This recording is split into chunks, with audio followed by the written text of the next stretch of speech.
మన ప్రభు అయిన యేసుక్రీస్తు నామంలో కూడి వచ్చిన ప్రతి ఒక్కరికి వందనాలు తెలుపుకుంటూ దేవుని యొక్క పరిశుద్ధ గ్రంథంలో నుంచి మనం నిన్నటి దినం నుంచి మాట్లాడుకున్న మాటల్లో కొన్ని విషయాలు మనం గుర్తు చేసుకుంటామండి.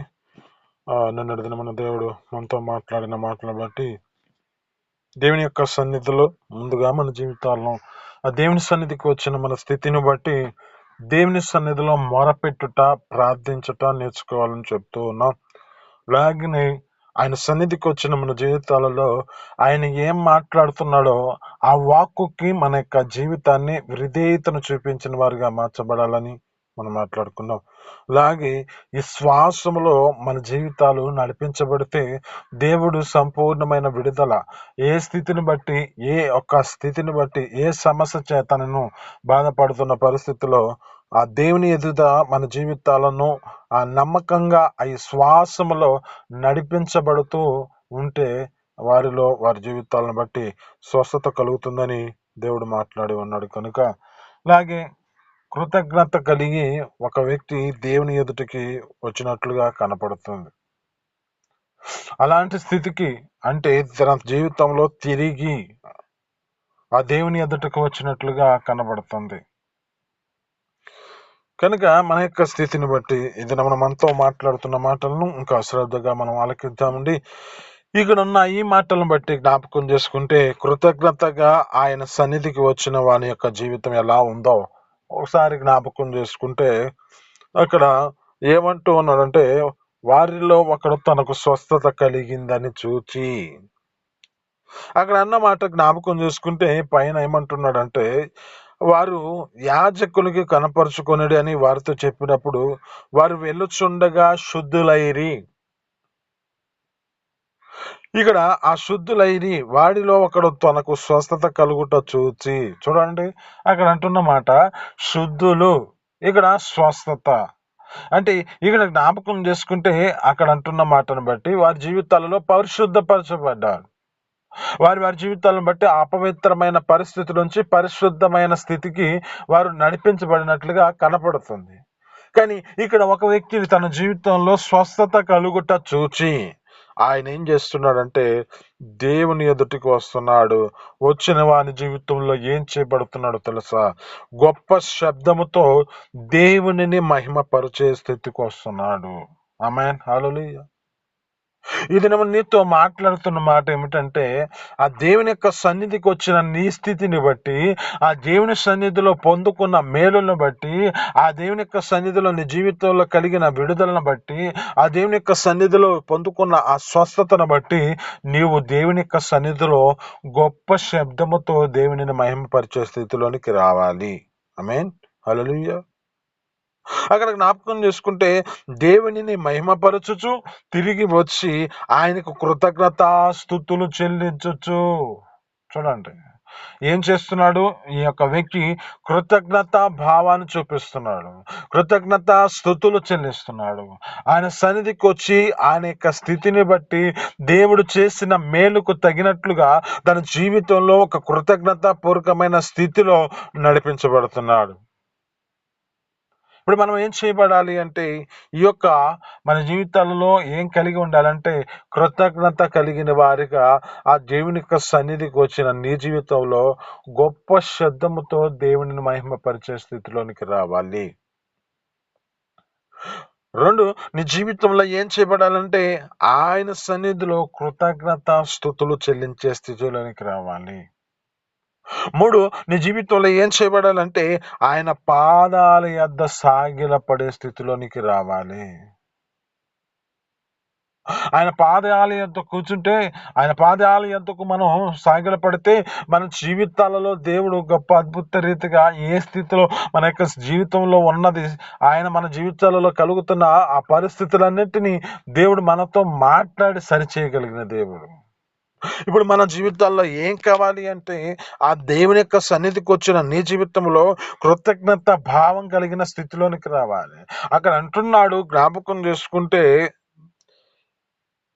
యేసు వారితో చెబుతున్న మాట ఏమిటంటే 10 మంది ఆ యొక్క వ్యక్తి వచ్చిన వాడిని 10 మంది శుద్ధులైరి కాలేదా, మిగిలిన 9 మంది ఎక్కడా అని ప్రశ్నిస్తున్నాడు ఆయన. ఈ ప్రశ్నిస్తున్న మాటను బట్టి జ్ఞాపకం చేసుకుంటే మనిషి ఏం చేయబడాలి, మనిషి యొక్క జీవితం ఏం చెయ్యాలి అంటే దేవుని యొక్క ఆశీర్వాదం పొందుకున్న నీ జీవితంలో, ఆ యొక్క ఆశీర్వాదం పొందుకున్న జీవితంలో మాత్రమే కాదు కానీ ఆయనకి నీ మహిమ చెల్లించుటలో కూడా ఈ శ్వాసములో నీ జీవితం బాధ్యత వహించే స్థితిలోనికి రావాలి. ఆ పేరుకి నీ స్థితిని బట్టి దేవుని యొక్క సన్నిధికి వస్తున్న నీ జీవితంలో అలాంటి స్థితిలో నీ జీవితం నడిపించబడుతుందా? అలాంటి స్థితిలోనికి ఆ కృతజ్ఞత పూర్వకమైన భావాన్ని చెల్లించే స్థితిలోనికి వస్తున్నావా? లేక చేసిన మేలును అనుభవిస్తూ కూడా ఆ దేవుని సన్నిధిని విడిచిపెట్టి తిరుగుతున్న పరిస్థితి ఉన్నదా? ఇక్కడ జ్ఞాపకం చేసుకుంటే ఈ యొక్క వ్యక్తి జీవితంలో ఏ స్థితిలో ఉన్నవాడు ఈ యొక్క వ్యక్తి గొప్ప శబ్దంతో దేవుని మయంపరుస్తూ తన జీవితంలో ఆయనకు కృతజ్ఞతాస్తుతులు చెల్లిస్తూ ఆయన పాదాల యొద్ద సాగలపడ్డాడంట. ఇంకా జ్ఞాపకం చేసుకుంటే ఇతడు ఈ యొక్క వ్యక్తి ఒక అన్యుడు, దేవుని ఎరిగిన వాడు కాదు, ఒక సమరయుడు అని చెబుతుంది. ఇతడు ఆ యొక్క స్థితిని జ్ఞాపకం చేసుకుంటే అక్కడ అంటున్నాడు, ఈ అన్యుడు తప్ప దేవుని మహింపరచుటకు తిరిగి వచ్చిన వాడెవడు ఆగపడలేదు అని చెప్పి అక్కడ జ్ఞాపకం చేసుకుంటే ఆ యొక్క వ్యక్తితో చూస్తున్నాడు, నీవు లేచి నీ శ్వాసము నేను స్వస్థపరిచినని వాడితో లేచి పొమ్మంటున్నాడు. ఆమె హల్లెలూయా. అంటే ఇక్కడ నీ జీవితంలో ఏ స్థితిలో నడిపించబడుతున్నావు, ఆ దేవుని యొక్క సన్నిధికి వచ్చిన నీ జీవితంలో ఆయన ఎదుటికి వచ్చిన నీ స్థితిని బట్టి ఆయన మహిమపరిచే స్థితిలోనికి వస్తున్నావా? ఆయన సన్నిధిలో నీ జీవితంలో ఒక విశ్వాసిగా పేరు బట్టి వెళ్ళి ఆ యొక్క జీవితంలో పేరు పెట్టుకొని నీ స్థితిని బట్టి నడిపించబడిన స్థితిలో ఉన్నావా? లేక దానిని విడిచిపెట్టి తిరుగుతున్న పరిస్థితి ఉన్నదా? దేవుడు ప్రత్యేకమైన స్థితిలో నీకు ఒక దేవుడు నీ జీవితంలో ఇచ్చిన గొప్ప అద్భుతాన్ని బట్టి, దేవుడు నీ పట్ల చేసిన మేలును బట్టి నీవు ఆ దేవుని సన్నిధిలోనికి నీ యొక్క జీవితంలో ఆ యొక్క హృదయపూర్వకమైన స్థుతి నీ జీవితంలో ఉన్నదా? ఎంతగా ప్రేమించి దేవుడు నిన్ను స్వస్థపరిచి నిన్ను ఒక ప్రత్యేకమైన రీతిలో ఏర్పరచుకున్నాడే. ఇక్కడ ఆ యొక్క వ్యక్తితో సమాధానకరమైన స్థితి వస్తుంది. నీ శ్వాసం నిన్ను స్వస్థపరిచింది, నీవు లేచి పొమ్ము అని చెబుతున్నాడు. మరి నీ జీవితంలో అలాంటి స్థితిలోనికి నడిపించబడుతున్నావా? ఆ దేవుని సన్నిధిలో ఆ దేవుడిని మహిమపరిచే స్థితిలోనికి వస్తున్నావా? ఆ దేవుని యొక్క సన్నిధిలో కృతజ్ఞత స్థుతులు చెల్లించే స్థితిలోనికి వస్తున్నావా? ఆయన ఎదుట నీ జీవితంలో పాదాల యొద్ద సాగిలపడే స్థితిలో ఉన్నావా? లేక విడిచిపెడుతూ తిరుగుతున్న పరిస్థితి ఉన్నదా? ఇక ఇతనిలో నిజమైన విశ్వాసం ఉంది కనుక అతని దేవుడు రక్షణ ఇచ్చినట్లుగా కనబడుతుంది. ఆ రక్షణ భాగ్యంతో నింపాడు దేవుడు. కనుక ఒక నిజమైన విశ్వాసంలో దేవుని సన్నిధిలోని కొనసాగించబడాలి. ఆ విశ్వాసంలోని జీవితంలో దేవుడు ఏ విధంగా మాట్లాడుతున్నాడు జ్ఞాపకం చేసుకుంటే అక్కడ కదా నీ శ్వాసం నిన్ను స్వస్థపరిచింది, నీవు లేచి నీ జీవితంలో అక్కడ నుంచి వెళ్ళమంటున్నాడు. ఇది నీతో మాట్లాడుతున్న మాటను బట్టి నిజమైన ఆశ్వాసము మనిషి జీవితంలో కలిగిన సమస్యల నుంచి పరిష్కారం తీసుకొచ్చి అతనికి ఒక రక్షణ స్థితిలోనికి అది కలుగ చేస్తుంది. కనుక అలాంటి స్థితిలోనికి రావాలి. ఇంకా కృతజ్ఞత కలిగిన జీవితం దేవునికి ఇష్టమై ఉన్నది కనుక ఆ కృతజ్ఞత స్థితిలో మన జీవితాలు నడిపించబడే స్థితిలోనికి రావాలి. అందరూ అక్కడ జ్ఞాపకం చేసుకుంటే స్వస్థత పొందినట్లుగా ఆ శుద్ధులైరికని అక్కడ ఆ యొక్క వ్యక్తి యేసు ప్రత్యేకమైన ప్రశంస పొందుకునే స్థితిలోనికి వచ్చాడు. ఆ యొక్క వ్యక్తి ఒక్కడే ఆ యొక్క వ్యక్తి సమరయుడు, అన్యుడుగా పిలువబడుతున్నవాడు. అన్యుడుగా పిలిచిన వాడి జీవితంలో దేవుడు గొప్ప అద్భుత రీతిగా అతని పట్ల దేవుడు శ్రద్ధ నిలిపి అతనికి స్వస్థతనిచ్చాడు. ఆ స్వస్థతను బట్టి జ్ఞాపకం చేసుకుంటే మనం ఏం చేపడాలంటే ప్రార్థనలు అడిగిన మన తర్వాత ఆ జవాబు వచ్చినప్పుడు కృతజ్ఞత దేవుని సన్నిధిలో ఆ విధమైన స్థితిలోనికి తిరిగి రావడం ఆ ప్రతి విశ్వాసి యొక్క జీవితంలో లక్షణాలు పొందుకునే స్థితిలో అంటే ఆ విధమైన స్థితిలోనికి రావాలి. దేవుడు చేసిన మేలులో మనం ఏమాత్రం విడిచిపెట్టకూడదు. అందుకే అక్కడ అపోస్తులైన పౌలు అంటాడు, నేను పూర్వం దోషకుని, హానికరుడు, హింసకుడును, ఆయన నన్ను నా యొక్క పరిచర్య కొరకై నమ్మకమైన వానిగా ఎంచుకొని నా జీవితంలో ఈ విధమైన పరిశుద్ధమైన జీవితాన్ని నడిపించడానికి నాకు అవకాశం ఇచ్చిన దేవునికి ఆ యొక్క యేసుక్రీస్తు నాకు కృతజ్ఞుడనై ఉన్నాను అంటాడు. ఇంకా హిజ్కియా అంటాడు, ఏమంటాడంటే, అయ్యా ఈ దినమున నీ సన్నిధిలో నన్ను సజీవులుగా ఉంచావు కనుక నేను నిన్ను స్తుతిస్తున్నాను అంటాడు. చూడండి, ఇక్కడ వారి వారి జీవితాలను బట్టి, వారి యొక్క స్థితిని బట్టి వారు చేసిన మేలులను అనుభవించారు కనుక ఆ మేలులకు తగినట్లుగా తమ జీవితాలలో కృతజ్ఞతాస్తుతులు చెల్లిస్తున్నారు. ఇతనిని ఆ ప్రత్యేకమైన స్థితిలో ఏర్పరచుకున్నాడే అపోస్తులైన పౌలు గారిని అక్కడ జ్ఞాపకం చేసుకుంటే, ఒక గుడ్డివాడిగా ఉన్న స్థితిని బట్టి దేవుడు ఒక సేవకుని పంపించి, ఆ ప్రదేశంలో ఒక సేవకుని పంపించగా ఆ ప్రాంతంలో అతను స్వస్థపరిచి, అయ్యా అసలు అక్కడ వెళ్లే ముందే ఈ యొక్క వ్యక్తి అంటున్నాడు, అయ్యా ఇతడు ఇశ్రాయేలు ప్రజలని ఇబ్బంది పెట్టిన వ్యక్తి, యూదులను.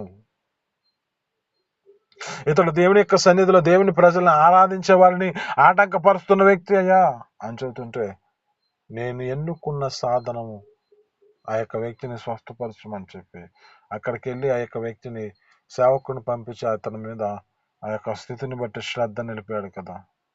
దాన్ని బట్టి తన జీవితంలో నన్ను పరిచర్య కొరకే నమ్మకంగా ఎంచుకున్నాడు కనుక నేను ఇప్పుడు యేసుక్రీస్తునకు కృతజ్ఞుడై ఉన్నానని చెబుతున్నాడు ఆ యొక్క వ్యక్తి. ఇందులో ఎంతో మాట్లాడుతున్న మాటను బట్టి ఆ కృతజ్ఞత భావం కలిగిన స్థితిలోనికి నడిపించబడుతున్నావా?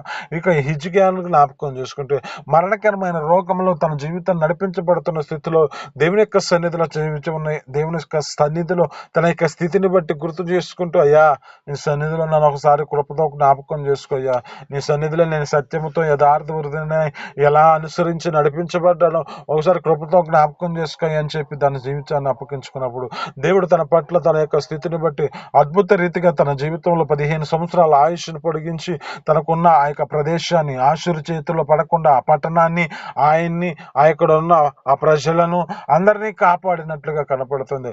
అప్పుడు ఆ యొక్క వ్యక్తి మాట్లాడుతున్న మాట ఇది, పాతాళంలో నీకు అయ్యా నా తండ్రి స్తుతి కలగదు, అయ్యా మృతులు నీకు కృతజ్ఞతాస్తుతులు చెల్లించరు, సమాధిలోనికి దిగిన వారు నీ సత్యాన్ని ఆశ్రయించరు,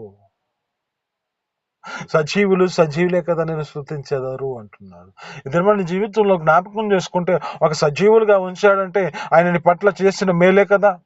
ఆయన జీవితంలో నీ స్థితిని బట్టి, ఎన్నో పరిస్థితులను బట్టి ఎంతో మంది తమ జీవితాల్లో పాతాళంలో, ఎంతో మంది తమ జీవితాలలో ఈ యొక్క కాలగర్భంలో కలిసిపోతున్న పరిస్థితుల్లో ఉంటే దేవుడు నిన్ను ప్రత్యేకంగా బ్రతికించాడు కదా. ఈ బ్రతుకు ఒక కృతజ్ఞత భావం చెల్లించే స్థితిలోనికి వస్తున్నావా? ఎంతగానో ప్రేమించిన దేవుడు, ఎంతగానో నిన్ను రక్షించిన దేవుని సన్నిధిలోనికి ఒక కృతజ్ఞత స్తుతులు చెల్లించే స్థితిలోనికి వస్తున్నావా? లేదా నీ జీవితంలో ఏ విధమైన పరిస్థితుల్లో ఉన్నావు, చేసిన మేలుకు తగినట్లుగా నీ జీవితంలో కృతజ్ఞత భావం చెల్లించే స్థితిలోకి వస్తున్నావా?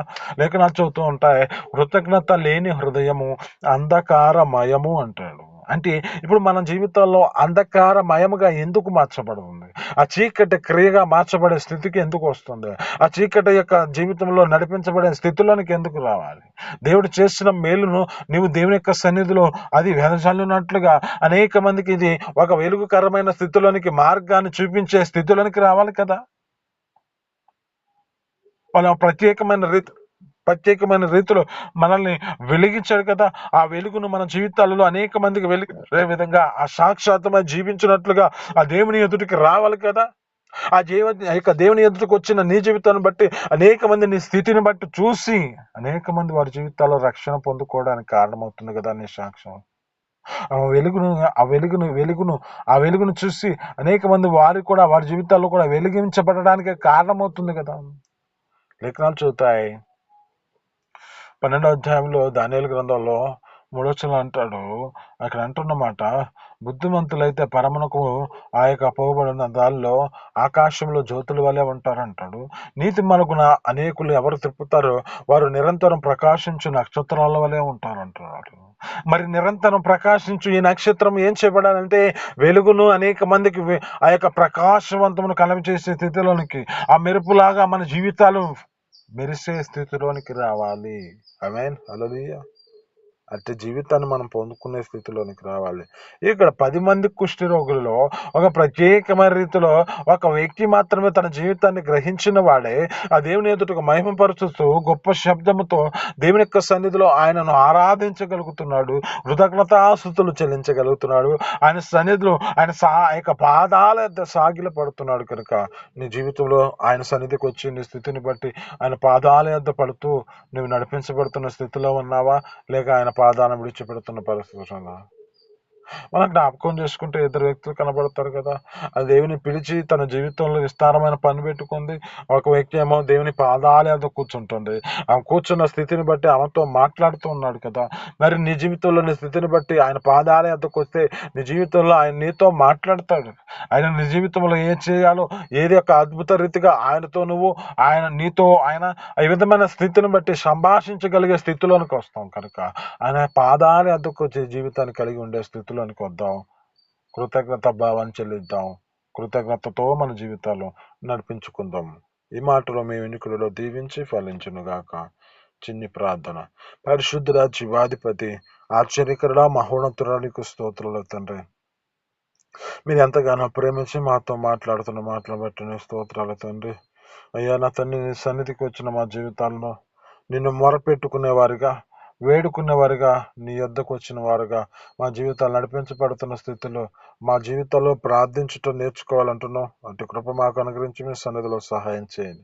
అయ్యా నా తండ్రి, నీ మాటకు విధేయతను చూపించిన వారమై నీ సన్నిధిలో నా తండ్రి మీరు చెబుతున్న మాటను మేము ఆలకించి దానికి విధేయతగా మా జీవితాలు నడిపించుకునే కృపను మాకు దయచేయండి. అలాగే నా తండ్రి, ఈ శ్వాసములో నడిపించబడే కృపను మాకు దయచేయండి అయ్యా. అలాంటి కృప మీకు అనుగ్రహించి మీ సన్నిధిలో సహాయం చేయండి. అలా నా తండ్రి, కృతజ్ఞతతో నీ సన్నిధికి తిరిగి వచ్చినట్లుగా మా జీవితాలు కలిగి ఉండే కృపను దయచేయండి అయ్యా. అయ్యా, కృతజ్ఞత లేని హృదయాలు నా తండ్రి మన జీవితాల్లో ప్రత్యేక రీతిలో నా తండ్రి అయ్యా నా తండ్రి మా జీవితాలు కూడా మేము ప్రత్యేకంగా కనపడే కృపను మాకు దయచేయండి అయ్యా నా తండ్రి. తిరిగి వచ్చిన వారిలో ఒకటి వల్లే మా జీవితం కూడా వెంబడించి గొప్ప శబ్దంతో నా తండ్రి నేను మయంపరిచే కృపను, అలాగే నా తండ్రి సన్నిధిలో కృతజ్ఞతాస్తుతులు చెల్లించే అయ్యా కృపను, అలాగే నా తండ్రి సన్నిధిలో పాదాల యొద్ద కూర్చుని ఆ సాగులు పడే స్థితిలోనికి వచ్చే కృపను మాకు దయచేయండి అయ్యా. నిన్ను మయంపరచుటకు నిజమైన విశ్వాసం రక్షణకరంగా ఉంటుంది కనుక ఆ నిజమైన విశ్వాసంతో మేము కలిగి ఉండే కృపను దయచేయండి అయ్యా. కృతజ్ఞత కలిగిన వారుగా ఉంటే నా తండ్రి నీకు ఇష్టలుగా మార్చబడతాం కనుక అటు కృప, కృతజ్ఞత కలిగిన జీవితంగా మా జీవితాలను నింపుకునే కృపను మాకు దయచేయమని, నీకే మహిమ, ఆ ఘనత ప్రభావాలు తెచ్చుకున్నట్లుగా ఆ నిత్య జీవార్థమైన పరలోక రాజ్యానికి సిద్ధపాటు కలిగి ఉండే కృపను మాకు దయచేయమని యేసు పరిశుద్ధ నామమున అడిగి పొందుకొని జీవిస్తున్నాను తండ్రి. ఆమేన్.